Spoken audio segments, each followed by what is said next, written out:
Je m'appelle Kia, et si vous me voyez marcher dans la rue, vous pensez que je suis une fille ordinaire, rien de spécial, rien d'extraordinaire. Et c'était peut-être vrai autrefois. Je suis en 2e année d'université, jonglant entre les cours, les devoirs et les séances d'études nocturnes, tout cela dans l'espoir de me forger un avenir en tant que graphiste. C'était le plan, le chemin que j'avais tracé. Mais la vie ne suit pas toujours les plans que nous établissons. Cette histoire ne parle pas de l'école, des notes, ou des rêves que j'ai passé des années à construire. Non, il s'agit d'autre chose, de quelque chose que je n'ai jamais vu venir, quelque chose qui a commencé comme un simple week-end, une pause dans les délais et les responsabilités. Cela semblait si simple, si inoffensif au début, mais en y repensant, je me rends compte que c'est à ce moment-là que tout a basculé, le moment où mon monde s'est fissuré et a tourné dans une direction à laquelle je ne m'attendais pas. Je ne le savais pas à l'époque, mais ce week-end allait tout changer. Alors, laissez-moi vous ramener au début, au moment où tout a commencé. Je vis avec mon oncle Tim. Enfin, il n'est pas vraiment mon oncle, du moins pas par le sang, mais il est là depuis aussi longtemps que je me souvienne. Il a toujours été une présence constante dans ma vie. C'était le meilleur ami de mon père, le genre de gars qui ne manquait jamais un anniversaire, qui avait toujours une blague prête à renverser une mauvaise journée. Lorsque mes parents se sont séparés il y a des années, les choses ont mal tourné. Mon père est parti, ma mère a fait de son mieux pour que tout se passe bien, et l'oncle Tim, il est simplement resté. C'est un grand gaillard aux épaules larges, avec une voix qui emplit une pièce, et un rire si fort et insouciant qu'il vous fait oublier vos soucis pendant un instant. Ses cheveux sont toujours un peu ébouriffés, comme s'il venait de sortir du lit, et il a cette attitude décontractée qui vous donne l'impression que tout est sous contrôle, même quand ce n'est pas le cas. Je crois qu'il a la trentaine, mais il agit comme s'il était plus jeune, comme si la vie n'avait pas encore réussi à l'accabler.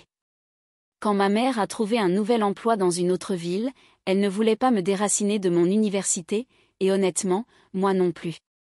C'est alors que l'oncle Tim est intervenu, comme il l'avait toujours fait, et m'a proposé de rester avec lui. Ce n'était même pas une question pour lui, juste un simple « tu resteras ici, pas de problème ». Et juste comme ça, il est devenu plus qu'un vieil ami de mon père, il est devenu mon tuteur, mon colocataire, ma famille étrange, mais adorable. Vivre avec lui s'est avéré étonnamment facile. Il ne m'a jamais harcelé à propos de ma chambre en désordre, ni interrogé sur mes notes. Il cuisinait de succulents spaghettis, sérieusement, les meilleurs que j'ai jamais mangés, et s'assurait que je n'ai jamais faim. Il avait cette façon de rendre la vie simple, comme si, peu importe à quel point les choses devenaient folles, il y avait toujours un moyen d'en rire. Et pendant un moment, tout était simple, normal. Mais la vie a une drôle de façon de changer quand on s'y attend le moins. Mais s'il y a une chose chez l'oncle Tim qui se démarque plus que tout le reste, c'est son obsession pour les films. Et quand je dis obsession, je veux dire un amour total, dévorant, limite fou pour les films. Sa chambre n'est pas seulement une chambre à coucher, c'est un sanctuaire dédié au cinéma. Les murs sont tapissés d'étagères remplies de DVD et de Blu-ray, des plus anciens classiques en noir et blanc aux derniers blockbusters. Un immense téléviseur à écran plat occupe presque tout un mur, et son système audio Surround est si puissant que l'on peut sentir les basses résonner à travers le sol. Parfois, tard dans la nuit, je passais devant sa porte et j'entendais le bourdonnement profond d'une scène d'action, ou le doux murmure d'un dialogue qui se propageait dans le couloir. Je jetais un œil à l'intérieur et je le voyais affalé sur son fauteuil inclinable, un bol géant de pop-corn dans une main et un soda dans l'autre, complètement perdu dans le monde qui se jouait sur l'écran. Il ne regardait pas seulement des films, il les vivait. Les films sont la vie, disait-il toujours avec ce regard rêveur dans les yeux, ils vous emmènent dans des endroits où vous n'iriez jamais autrement. Je riais et levais les yeux au ciel, faisant semblant de ne pas comprendre, mais au fond de moi, j'admirais à quel point il aimait ça. Il y avait quelque chose dans sa façon de disparaître dans une histoire, de la laisser l'emporter, comme si c'était réel. Je ne lui ai jamais dit, mais parfois, quand les choses devenaient trop accablantes, je m'asseyais avec lui et je laissais un film faire la même chose pour moi. Un jeudi, je suis rentrée de l'université épuisée. La journée avait été longue, court, projet de groupe, et un contrôle que je n'étais même pas sûre d'avoir réussi. Mon sac à dos était lourd, mes pieds me faisaient mal, et tout ce que je voulais, c'était m'effondrer sur le canapé avec quelques encas. Tonton Tim était dans la cuisine quand je suis entrée, en train de remuer quelque chose qui sentait bon, probablement son fameux chili. Il a levé les yeux et m'a souri. « Alors ma petite, une dure journée ?» a-t-il demandé, sa voix chaude et taquine. « Ouais », ai-je gémi en laissant tomber mon sac près de la porte, « l'université essaie de me tuer. » Il a ri. « Eh bien, tu es à la maison maintenant. Le chili est presque prêt, tu en veux ?» J'ai hoché la tête, reconnaissante de ne pas avoir à trop bouger. Nous nous sommes assis à la table de la cuisine, mangeant et discutant de choses et d'autres, mes cours, sa journée au garage où il travaille, les choses habituelles. Puis, comme par magie, il s'est penché en arrière sur sa chaise et m'a dit « Et Kia, quand est-ce que tu vas regarder un film avec moi ?» J'ai choisi quelque chose de spécial, on pourrait en faire une soirée. J'ai haussé les épaules en prenant une autre cuillère de chili. Je ne sais pas, oncle Tim, je suis toujours si fatiguée, peut-être ce week-end. Ses yeux se sont illuminés comme si je venais de lui remettre $1 million. Ce week-end. Parfait. Samedi soir, toi et moi, soirée cinéma dans ma chambre. Je ferai même du pop-corn. Qu'est-ce que tu en dis ? Je n'ai pas pu m'empêcher de sourire. Il avait l'air tellement excité, comme un enfant qui planifie une grande aventure. D'accord, bien sûr, ai-je dit, ça a l'air amusant. Génial, il frappa des mains, tu ne le regretteras pas, Kia. J'ai juste le film en tête. Je n'y ai pas beaucoup pensé à ce moment-là. C'était juste l'oncle Tim qui était l'oncle Tim, obsédé par le cinéma et désireux de le partager avec moi. Je pensais que nous regarderions quelque chose de stupide ou d'excitant, que nous rigolerions un peu, et que nous nous arrêterions là. C'était toujours comme ça quand nous traînions ensemble. Mais en y repensant, je me rends compte que cette conversation a été le début de quelque chose que je n'avais jamais prévu. Le samedi est arrivé plus vite que je ne le pensais. J'avais passé la majeure partie de la journée à rattraper mon retard sur les devoirs. Mon ordinateur portable brillait devant moi pendant que je tapais. Le soir, j'étais prête pour une pause. L'oncle Tim avait bourdonné dans la maison toute la journée, fredonnant et installant des choses dans sa chambre. Je pouvais sentir le pop-corn au beurre de la cuisine et cela me faisait gargouiller l'estomac. Vers 19h, il a passé la tête dans ma chambre. « Prête, Kia ?» demanda-t-il, tenant un grand bol de pop-corn, « la soirée cinéma va commencer. » Je m'étirai et fermai mon ordinateur portable.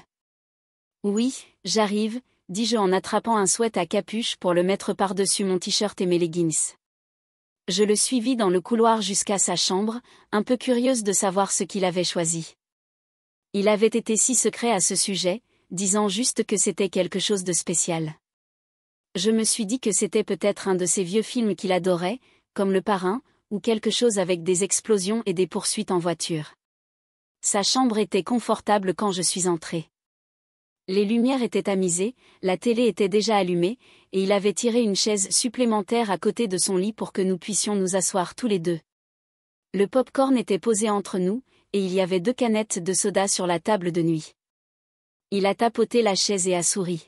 « Assieds-toi, tu vas adorer ça. » Je me suis laissé tomber, attrapant une poignée de pop-corn pendant qu'il appuyait sur la télécommande. L'écran a clignoté et le film a commencé. Ce n'était pas du tout à quoi je m'attendais. Pas d'explosion, pas de gangsters, juste une musique douce, et un plan d'une belle campagne. C'était un film d'amour dont je n'avais jamais entendu parler. Le titre est apparu, Une promenade sous la pluie.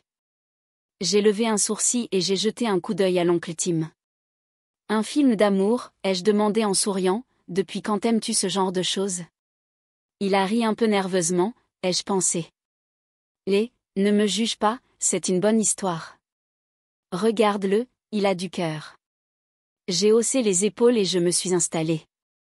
Le film était là, au début, mais très vite, j'ai été accrochée. Il s'agissait de 2 personnes qui se rencontrent par hasard lors d'une journée pluvieuse. Au début, ils ne se connaissent pas, mais au fil de l'histoire, ils tombent amoureux. La façon dont ils se regardaient, les petits sourires, la façon dont leurs mains se frôlaient, c'était doux, presque trop doux. Je me suis retrouvée à sourire devant l'écran, prise dans leur monde. L'oncle Tim était silencieux à côté de moi, en train de grignoter du pop-corn, mais je pouvais sentir qu'il me regardait parfois, comme s'il attendait ma réaction. Au milieu du film, il y avait cette scène, une scène énorme, le genre de scène qui vous coupe le souffle pendant une seconde. Les deux personnages principaux étaient seuls dans une cabane, la pluie martelait les vitres, le feu crépitait. Ils commencèrent à parler, leur voix à peine plus haute qu'un murmure, mais chaque mot avait tellement de poids. Ils ne faisaient pas que bavarder, ils se déshabillaient émotionnellement parlant, posant tout sur la table, leurs peurs, leurs regrets, leurs sentiments l'un pour l'autre. La tension entre eux était électrique, assez épaisse pour se noyer. Puis c'est arrivé. Une pause, un regard qui a duré un peu trop longtemps, et puis ils se sont embrassés. Pas un baiser doux et fugace, mais quelque chose de profond, de désespéré, plein de non-dits, le genre de baiser qui fait battre votre cœur plus vite rien qu'en le regardant. Je me suis déplacée sur ma chaise, me sentant soudain trop chaude. L'air dans la pièce semblait différent, chargé. J'ai avalé, essayant d'ignorer la façon dont ma peau picotait. Mes yeux se sont tournés vers l'oncle Tim. Il regardait toujours l'écran, mais sa main s'était figée à mi-chemin du bol de pop-corn, comme s'il avait complètement oublié ce qu'il faisait. Une seconde, puis une autre. Finalement, il s'éclaircit la gorge. Ou plutôt bien, sa voix était plus douce que d'habitude, presque pensive.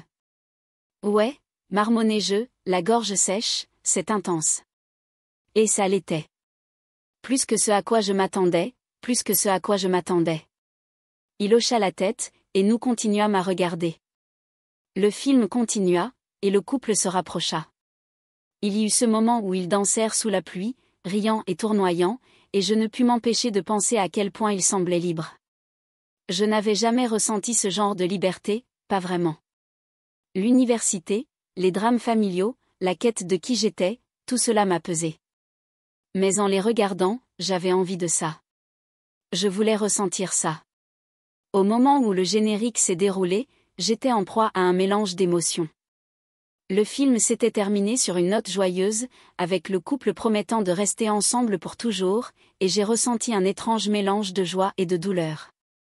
Tonton Tim a éteint la télévision, et la pièce est devenue silencieuse. Je l'ai regardé, m'attendant à ce qu'il fasse une blague ou dise quelque chose de stupide comme il le faisait habituellement, mais il ne l'a pas fait. Il est resté assis là à me regarder.